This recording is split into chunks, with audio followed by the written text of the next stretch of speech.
Delhi NCR आज भूकंप के झटकों से हिल गया। रात करीब 1:57 पर भूकंप के तेज झटके महसूस किए गए। झटके इतने तेज थे कि लोग घरों से बाहर तक निकल गए। रिक्टर स्केल पर भूकंप की तीव्रता 6.6 मापी गई। भूकंप का एपिसेंटर नेपाल में था। दिल्ली के अलावा गाजियाबाद, लखनऊ में भी भूकंप के झटके महसूस किए गए। 8 नवंबर की रात 9 बजे भी नेपाल में भूकंप आया था, जिसकी तीव्रता 4.9 रही। तो रात 1:57 पर दिल्ली एनसीआर में भूकंप के तेज झटके महसूस किए गए। लोग अपने घरों से, बिल्डिंग से बाहर निकल आए। जो भूकंप की तीव्रता थी वो रिक्टर स्केल पर 6.6 मापी गई।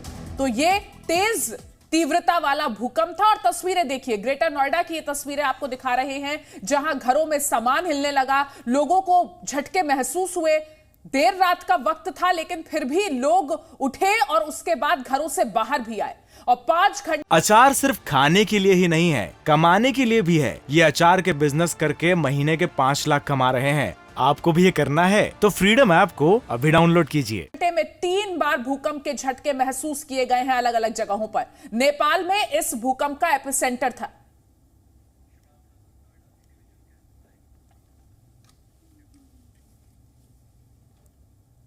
और शिवांग ठाकुर हमारे साथ जुड़ चुके हैं इस वक्त। शिवांग, लोगों के लिए 5 घंटे में 3 झटके, यानी भूकंप लोगों ने आधी रात में महसूस किया और डर इतना था कि लोग घरों से बाहर भी निकल आए। जी बिल्कुल, देखिए कल देर रात तकरीबन 2 बजे के आसपास 6.6 का जो तीव्रता थी भूकंप की वो महसूस किए गए दिल्ली एनसीआर और साथ ही उत्तर भारत के कई तमाम इलाकों में। जब इस वक्त हमने नोएडा में मौजूद हैं और लोगों से बात भी यहाँ पर की तो उनका यही कहना था कि रात में जब भूकंप के झटके महसूस किए तो इतनी तेज़ थे कि लोगों को घबराहट हुई, वो घरों से बाहर आ गए। इस बीच हमारे साथ यहाँ पर कुछ लोग मौजूद हैं जिनसे बात करने की कोशिश करते हैं। सर, आपका नाम? मैं सुमित मोदी हूँ, नोएडा से। कल रात को भूकंप आया 2 बजे, बहुत तेज़। हम लोग सब घर से बाहर निकल गए। अब पता लग रहा है सुबह कि नेपाल में कहीं एपिसेंटर था, बट यहाँ बहुत तेज़ महसूस हुआ। सुबह सब कुछ नॉर्मल है, कोई ऐसा विजिबल डैमेज नहीं है, बट रात को बहुत तेज़ था, वास्तव में बहुत तेज़ था। जी बिल्कुल, हमारे साथ में और भी लोग हैं। सर, आपका नाम? मेरा नाम रजनीकांत है। रात में भूकंप के झटके आपने महसूस किए थे क्या? हाँ, जब मैं सो रहा था, मुझे महसूस हुआ तो मैं बाहर निकला। मैंने देखा भी है कि झटके महसूस हुए तो मेरी नींद खुल गई मेरी। जी देखिए, इसी तरह लोग रात में दहशत में थे जब भूकंप के झटके महसूस हुए। साथ ही ये भी बताया जा रहा है कि पिछले 5 घंटे में नेपाल में ये 3 झटके भूकंप के महसूस किए गए। वहाँ पर लोगों की मरने की संख्या भी बढ़ गई है, 6 बताई जा रही है। इसी के चलते दिल्ली एनसीआर के इलाकों में भी लोगों ने रात में भूकंप के झटके जो है बहुत तेज़ी से महसूस किए, अपने घरों से बाहर आ गए और काफ़ी डर का माहौल उस वक्त लोगों में देखा गया। जी शुभांग, और जिस तरीके से 6.6 तीव्रता इस भूकंप की रही, तो तीव्रता काफी थी। नेपाल में इसका एपिसेंटर था और यही वजह है कि दिल्ली एनसीआर में लोगों को ये झटके बहुत मामूली नहीं थे, तेज झटके थे। जी बिल्कुल, नेपाल हमारा पड़ोसी ही देश है। इस वजह से जो दिल्ली एनसीआर और तमाम जो उत्तर भारत के इलाकों में जो भूकंप के झटके महसूस किए गए वो काफ़ी तेज़ तीव्रता से लोगों को महसूस हुए। साथ ही ये भी है कि पिछले 5 घंटे में 3 झटके आप देखिए नेपाल में इस वक्त महसूस किए गए थे। पहला झटका तकरीबन 8 किसी मिनट पर किया गया था, जो कि 4.9 का आंकड़ा बताया जा रहा है। साथ ही दूसरा 3 तो आप देखिए किस तरह से लगातार ये 3 झटके इस वक्त वहाँ पर महसूस किए गए थे, जिसका असर बिल्कुल यहाँ दिल्ली एनसीआर में भी पड़ा और साथ ही उत्तर भारत के तमाम बाकी राज्यों पर भी। जी। और इस बीच एक अहम खबर दर्शकों को फिर से दे दे। नेपाल में जो भूकंप के झटके महसूस किए गए वो 6 लोगों की मौत की वजह भी बने। तो नेपाल में भूकंप से 6 लोगों की मौत हुई। एक मकान गिरने से 6 लोगों की मौत हुई। डोटी जिले में यह हादसा हुआ। एपिसेंटर नेपाल रहा और उसके बाद देखिए किस तरह से ये जो भूकंप था ये 6 लोगों के लिए मौत का सबब साबित हुआ, क्योंकि एक मकान गिरा और उसी हादसे में इन 6 लोगों की मौत हो गई। मकान गिरा जिसमें 6 लोग दब गए। इस भूकंप के झटके से इतनी तेज थी इनकी तीव्रता, लगातार हम आपको बता रहे हैं 6.6 आकी जा रही थी।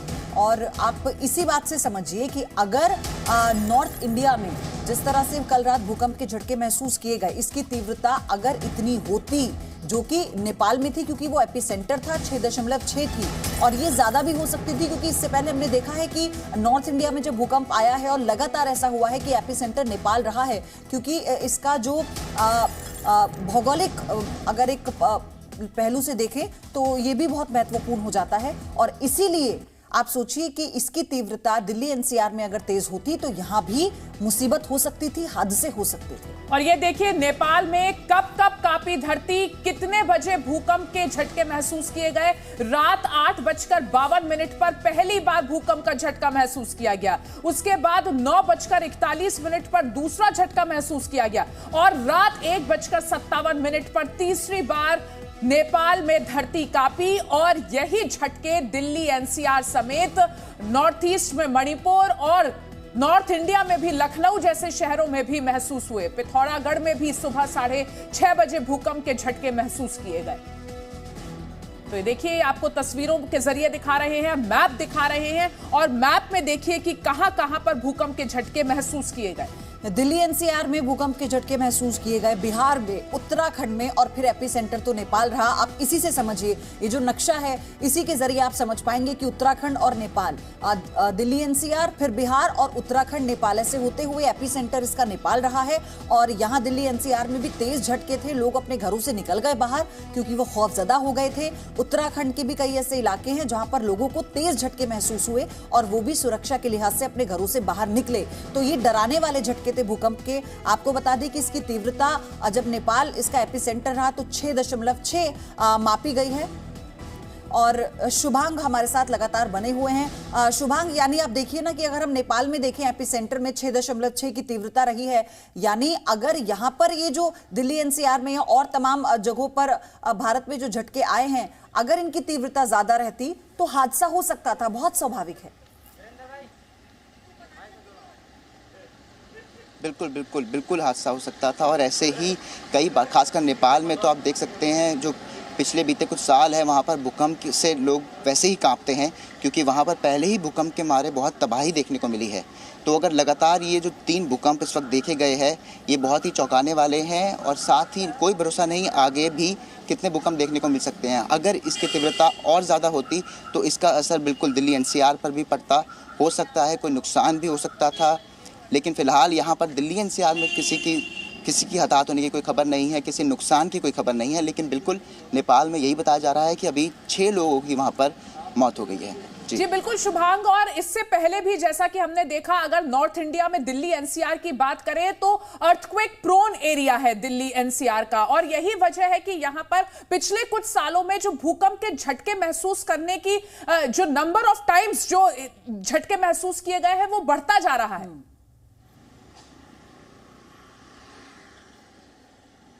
जी बिल्कुल, यही देखा जा रहा है कि हर बार जब भी किसी पड़ोसी देश पे जो भूकंप के झटके महसूस किए जाते हैं, उसका असर दिल्ली एनसीआर के इलाके में ज़रूर पड़ता है। फिलहाल आज ये भी देखा गया कि उत्तर भारत में भी इसका असर पड़ा है, जिसकी वजह से लोगों में इस वक्त दहशत है। जब हम यहाँ पर मौजूद हैं नोएडा में और लोग जो मॉर्निंग वॉक पर आ रहे हैं, जब उनसे भी बात करी तो उनका भी यही कहना था कि रात में जो भूकंप के झटके थे काफ़ी तेज़ महसूस हुए कि उन्हें घर से बाहर आना पड़ा। उसके बाद भी लोग दहशत में थे कि वो सो नहीं रहे थे।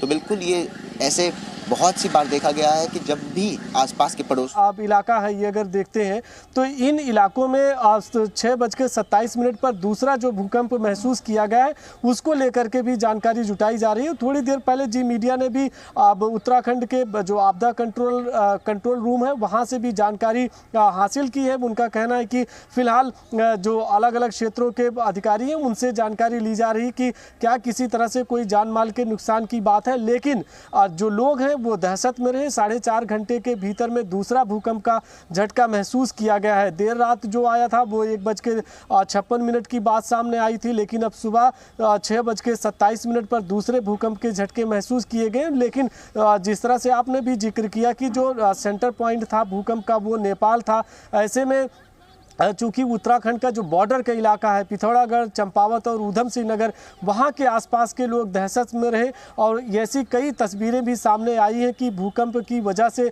चाहे वो फैन है या चेयर है वो अब हिलती हुई नज़र आई है, शेक करती देखी गई है। बहुत सारे लोगों ने वीडियो को भी शेयर किया है। तो इस तरह की कई जो तस्वीरें सामने आई हैं जिसको लेकर के लोग दहशत में हैं।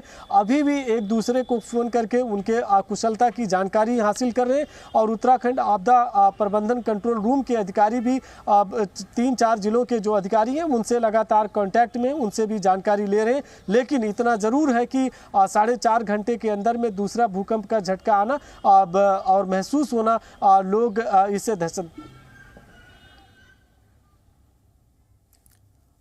और जी मीडिया संवाददाता पूजा मक्कड़ भी इस वक्त हमारे साथ जुड़ गई हैं। पूजा, 5 घंटे में 3 बार भूकंप के झटके महसूस करना, ये यकीनन चिंता बढ़ाने वाली बात है।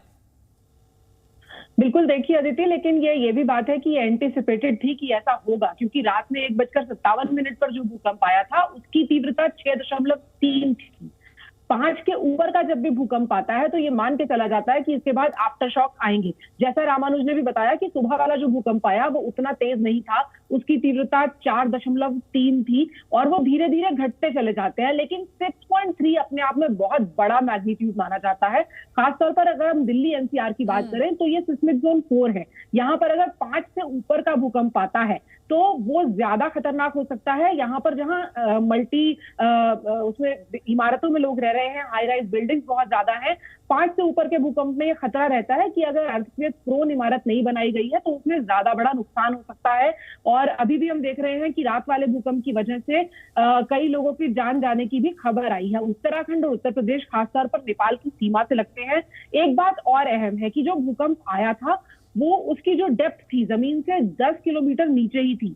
10 किलोमीटर कोई बहुत बड़ा एरिया नहीं होता है अगर हम जमीन की डेप्थ में नीचे जाना शुरू कर दें। तो जितनी ऊपर भूकंप आता है उतना ज्यादा उसके झटके महसूस होते हैं। अगर 10 किलोमीटर और 6.3 का आकलन करें तो बहुत उम्मीद रखनी चाहिए कि आफ्टर शॉक आएंगे। और अभी क्योंकि 4.3 तक पहुंचा है मामला, तो हो सकता है 1-2 आफ्टर शॉक और नेपाल और उसके आसपास के बॉर्डरिंग एरियाज में महसूस किए जाएं। लेकिन वो झटके दिल्ली एनसीआर में अब महसूस नहीं हुए, क्योंकि धीरे धीरे इंटेंसिटी घट रही है, मैग्नीट्यूड घट रहा है भूकंप का। और 1-2 और आफ्टर शॉक के लिए अभी भी नेपाल के सीमावर्ती इलाकों और आसपास के लोगों को तैयार रहना चाहिए, क्योंकि नेपाल भूकंप के लिहाज से बहुत वल्नरेबल माना जाता रहा है। नेपाल में बीते सालों में भूकंप से बहुत ज्यादा नुकसान हुए हैं और भारत क्योंकि पास में लगता है, ऐसे में 6.3 में जो आप लोगों ने महसूस किया, जो हम लोगों ने रात में महसूस किया, वो काफी डराने वाला हो सकता है। अगर दिन का वक्त होता तो हो सकता है कि बहुत सारी और भी खबरें आती जो अभी दिन भर में आएंगी कि कहां कहां इमारतों में क्रैक्स आए या लोगों को कोई दिक्कत हुई। इस तरह की खबरों से भी इनकार नहीं किया जा सकता और आफ्टर शॉक के लिए तैयार रहना चाहिए। 1 और 2 आफ्टर शॉक अभी भी आ सकते हैं। आप बिल्कुल पूजा, जैसा आपने इस बात का जिक्र किया कि आफ्टर शॉक की हम बात कर रहे थे, क्या इसे लेकर कोई ऑफिशियल जानकारी अभी तक आई है? क्या कोई अलर्ट इस बारे में दिया गया हो? देखिए पयोधी, अर्थक्वेक के बारे में अभी भी कोई सिस्टम पहले से अलर्ट नहीं देता है और अभी भी हम अर्थक्वेक को पहले से प्रिडिक्ट नहीं कर पा रहे हैं। लेकिन कल जब हम 6.3 के बारे में जानकारी जुटा रहे थे तो हमने देखा कि भारत का जो सिस्मोलॉजी सेंटर है उसने पूरे दिन में 3 और भूकंप रिपोर्ट किए हुए थे, जिनके बारे में दिल्ली एनसीआर तक खबर नहीं पहुंची या वो ट्रेमर फील नहीं हुए, इसलिए वो अननोटिस चले गए। लेकिन वो जो भूकंप थे वो कोई 4 तीव्रता का था, कोई 4.3 का था और एक भूकंप 3 की तीव्रता का भी था। यानी कल दिन भर नेपाल के इलाकों में और एक भूकंप मिजोरम के इलाके में भी आया था। तो वो लगातार आ रहे थे। ऐसे में एक बड़ा भूकंप आया जिसे मुझे लगता है कि भूगर्भ वैज्ञानिकों ने जरूर कहीं ना कहीं एंटिसिपेट कर लिया होगा कि अगर छोटे छोटे ट्रेमर्स आ रहे हैं तो बड़ा ट्रेमर आ सकता है। और अब बड़ा ट्रेमर आया है तो छोटे छोटे एक आध और ट्रेमर्स भी आ सकते हैं। जी पूजा, बनी रही हमारे साथ। अपने दर्शकों को देखिए, एक एक करके अब वीडियोस भी आ रहे हैं। हम अपने दर्शकों को एक वीडियो दिखा रहे हैं किस तरीके से नेपाल में जो एपिसेंटर था जहां भूकंप का, वहां न सिर्फ लोग बल्कि जानवर भी बेहद परेशान रहे। किस तरीके से आप देखिए इस वीडियो में एक डॉग है जो कि भूकंप आने के बाद काफी अनईजी नजर आ रहा है। और हमेशा जैसा कि कहा भी जाता है कि जानवरों को भूकंप के झटके बहुत ज्यादा महसूस होते हैं, पहले महसूस होते हैं। और आपको ये जो वीडियो हम दिखा रहे हैं नेपाल का वीडियो है। और जैसा कि पूजा भी बता रही थी, शुभांग भी हमें बता रहे हैं कि नेपाल जो पहले भी बड़े बड़े भूकंपों को झेल चुका है, एक बार फिर से 6.6 तीव्रता का भूकंप आना एक बहुत बड़ा, जितनी बड़ी ये हादसे की जानकारी हमें मिल रही है, ये उससे भी बड़ा हादसा हो सकता था। और चलिए इसी बीच आपको बताते हैं लोग अब क्या कह रहे हैं, क्योंकि कल रात जिस तरह से लोगों ने भूकंप के झटके महसूस किए, वो अपने घरों से बाहर भी निकल आए। सुनाते हैं उनका क्या कहना है। पता चला कि भाई जमीन हिली है, ज्यादा तेज झटके थे। हाँ ठीक ठाक थे, महसूस हो गया था भाई जमीन हिल रही है। मैंने बताया इनको भाई जमीन हिली है। जब मैं ऑटो से उतरने लगा तो मतलब उतरते उतरते एकदम झटका लगा मेरे को। ऑटो वालों को गया यार क्या होगा ये, मतलब महसूस भी हुआ मेरे को। आसपास में देखा तो मतलब माहौल भी मतलब अजीब सा हो गया था। हुआ है तो उससे अंदाजा लगाया जा सकता है कि कितना खतरनाक ये भूकंप था। और ये बिल्कुल भी गलत नहीं होगा कहना कि दोबारा भी झटके आ सकते हैं, लेकिन तीव्रता जो है अब वो धीरे धीरे धीरे धीरे कम होती चली जाएगी, क्योंकि इसके पहले हिस्ट्री की हम बात करें तो इस तरीके का जब भी भूकंप आया है तो इस तरीके की चीजें देखने को मिली है। तो आपने सुना किस तरह से ये बताया गया कि पहले अगर ज्यादा तीव्रता का भूकंप आता है, जैसे 6.3 इसकी तीव्रता मापी गई, उसके बाद फिर जो आफ्टर शॉक है वो आने स्वाभाविक होते हैं। लेकिन उसी के साथ हम आपको ये भी बता रहे हैं कि लोग कितने खौफजदा थे। पूजा, सबसे बड़ी बात ये कि रात में लोग सो रहे होते हैं आराम से, थके हारे होते हैं। आप सोचिए कभी कभी ऐसा भी हुआ है, हमारे आपके साथ भी हुआ है कि भूकंप आया और पता भी नहीं लगा, सुबह उठकर लगता है अच्छा भूकंप आया था क्योंकि तीव्रता कम थी। लेकिन लोगों को डरा देने वाली तीव्रता, ये भूकंप के झटके इस तरह से थे रात में।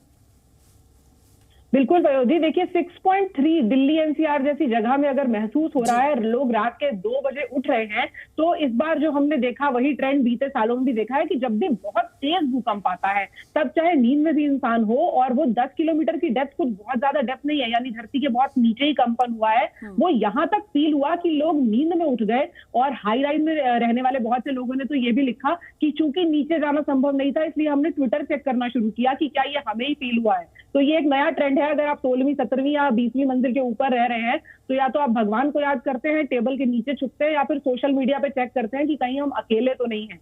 तो ये ट्रेंड रात में भी नजर आया कि रात में 2 बजे हम उम्मीद नहीं कर रहे थे कि इतने सारे सोशल मीडिया अपडेट दिखेंगे, लेकिन 1 मिनट के अंदर भारत में ट्विटर पर अर्थक्वेक ट्रेंड कर रहा था। इसका मतलब है कि रात के 2 बजे 6.3 लोगों ने महसूस भी किया। कई बार ऐसा भी होता है कि 6 का भूकंप तो आया लेकिन एपिसेंटर जमीन के बहुत नीचे था और लोगों को महसूस नहीं हुआ, लेकिन इस बार लोगों को महसूस हुआ। वाकई डराने वाला भूकंप था। बिल्कुल पूजा बनी रही हमारे साथ, लोगों को कितना महसूस हुआ ये भूकंप और इसके झटके। गोरखपुर के लोगों का क्या कहना है, आपको वो दिखाते हैं। रात होने के नाते बहुत लोगों को पता नहीं चल सका, अचानक से सब सारी चीज़ें हुई और अचानक से जो है टेबल हम लोगों का जो है हिला, तो इसलिए जो है अधिकतर लोगों को ये चीज़ पता नहीं चल सका। और ये चीज़ हम लोगों को सुबह में पता चला कि वास्तव में भूकंप के झटके जो है गोरखपुर में भी महसूस किए गए थे। भूकंप आया था, गोरखपुर हमारा अति संवेदनशील क्षेत्रों में से आता है भूकंप के लिए, और यहाँ पे खतरा काफ़ी था, लेकिन सौभाग्य रहा कि जनपद गोरखपुर में किसी की कोई हानि की सूचना अभी तक नहीं प्राप्त हुई है, और ये बहुत अच्छी बात रही। और ये देखिए पूजा, कैसे लोगों का कहना है कि न सिर्फ दिल्ली एनसीआर में बल्कि उत्तर प्रदेश में भी अलग अलग जगहों पर, गोरखपुर हो, लखनऊ हो, और साथ ही नॉर्थ ईस्ट में मणिपुर में भी इन झटकों को महसूस किया गया है। बिल्कुल, देखिए अभी जो हम को दिखा रहे हैं, पूजा हम आपके पास आएंगे, तस्वीरें दर्शकों को दिखा रहे हैं। नेपाल जो कि एपी सेंटर रहा, वहां पर किस तरह से एक घर गिर गया, एक मकान गिरता है और इसमें 6 लोगों की मौत हो जाती है। वही तस्वीरें हम आपको दिखा रहे हैं। मलबे में दबे लोगों को निकालने के लिए जो रेस्क्यू चल रहा है, ये उसी की तस्वीर है। पूजा, सबसे बड़ी बात ये कि जो तस्वीर इस वक्त हम देख रहे हैं, अगर जिस तरह से भूकंप के झटके महसूस किए गए, इसकी तीव्रता रही और अगर इसका जो समय है वो थोड़ा बढ़ जाता तो बहुत ज्यादा रिस्क हो सकता था। बिल्कुल प्रयोजी, देखिए रिस्क अभी भी काफी था, क्योंकि अर्थक्वेक रेजिस्टेंट इमारत अगर नहीं है तो जो ये तस्वीर हम नेपाल से देख रहे हैं, यही तस्वीर और जगहों से भी आ सकती थी। और दिल्ली एनसीआर या ऐसे शहर जहां पर हाई राइज बिल्डिंग्स का कल्चर है, वहां अगर अर्थक्वेक रेजिस्टेंट इमारत आपने नहीं बनाई है तो 6.3 तो बहुत ज्यादा है। 5 के ऊपर अगर भूकंप आता तो ऐसी तस्वीरें देखने को मिलती थी। इसका मतलब है कि पहले के मुकाबले जरूर लोगों में ये अवेयरनेस आई है, बिल्डिंग डिजाइन में इस बात का ध्यान रखा जाता है। जैसे जो लोग ज्यादा ऊपर थे वो लोग रिलेट करेंगे इस बात से कि उन्होंने अपनी बिल्डिंग को हिलते हुए या झूलते हुए महसूस किया। तो अगर बिल्डिंग झूलती हुई महसूस हो रही है, इसका मतलब है कि वो बिल्डिंग अच्छी है, उसमें वो फ्लेक्सिबिलिटी रखी गई है कि वो ऐसे झटकों को झेल पाए। लेकिन अगर बिल्डिंग हिल नहीं रही है, झूल नहीं रही है, तो उसके भरभरा कर नीचे गिरने का जो खतरा है वो ज्यादा रहता है। इसीलिए अगर रात में बहुत से लोग जो इस वक्त हमें सुन रहे हैं, उन्होंने अपनी बिल्डिंग को झूलते हुए महसूस किया, तो वो आश्वस्त हो सकते हैं कि कल उनकी बिल्डिंग का एक रियलिटी चेक हुआ है इस भूकंप के जरिए, और उस रियलिटी चेक को उनकी बिल्डिंग ने पास किया है। इसीलिए हम दिल्ली एनसीआर से लोगों के रात के जागने की खबरें तो सुन रहे हैं, लेकिन भगवान का शुक्र है कि किसी तरह के नुकसान की या ऐसी तस्वीरों की खबरें अभी तक सामने नहीं आई। जी पूजा, बनी रही हमारे साथ। अपने दर्शकों को 2 तस्वीरें अब हम दिखाते हैं, किस तरीके से भूकंप 6.6 तीव्रता का आया और इसके झटके अलग अलग जगहों पर महसूस किए गए। ये नेपाल का आप वीडियो देख रहे हैं जहां एक हादसा हुआ, एक मकान के गिरने से 6 लोगों की मौत हो गई। ये दुखद हादसा जो नेपाल में हुआ उसकी तस्वीरें आप देख रहे हैं और दूसरी तरफ आप ग्रेटर नोएडा की तस्वीरें देख रहे हैं। 6.6 तीव्रता का भूकंप एपिसेंटर नेपाल था, तो नेपाल में जो नुकसान हुआ वो तो आप देख रहे हैं, लेकिन ग्रेटर नोएडा तक आते आते भूकंप के जो झटके थे वो महसूस किए गए। हालांकि भगवान का शुक्र है कि किसी तरीके की यहां पर दुर्घटना नहीं हुई, कोई हादसा नहीं हुआ, लेकिन 6.6 एक बड़ा एक नंबर है। 6.6 का भूकंप आना, जैसा कि पूजा भी लगातार बता रही है कि दिल्ली एनसीआर जैसी जगहों पर जो कि बहुत ही डेंसली पॉपुलेटेड जगह है, हाई राइज बिल्डिंग्स हैं, वहां पर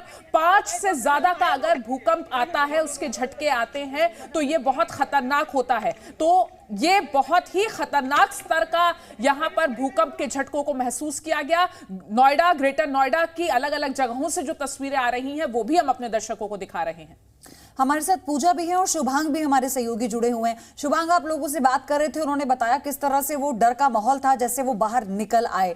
क्या कोई और खबरें ऐसी आ पाई हैं जहां पर लोगों ने कुछ ऐसा एक्सपीरियंस किया हो जिससे उन्हें ये लगा हो कि शायद वो इतनी ऊंचाई पर हैं, हाई राइज बिल्डिंग में रहते हैं, 13-14 माले पर रहते हैं और उनके लिए बहुत मुश्किल होने वाला है नीचे उतर कर जाना?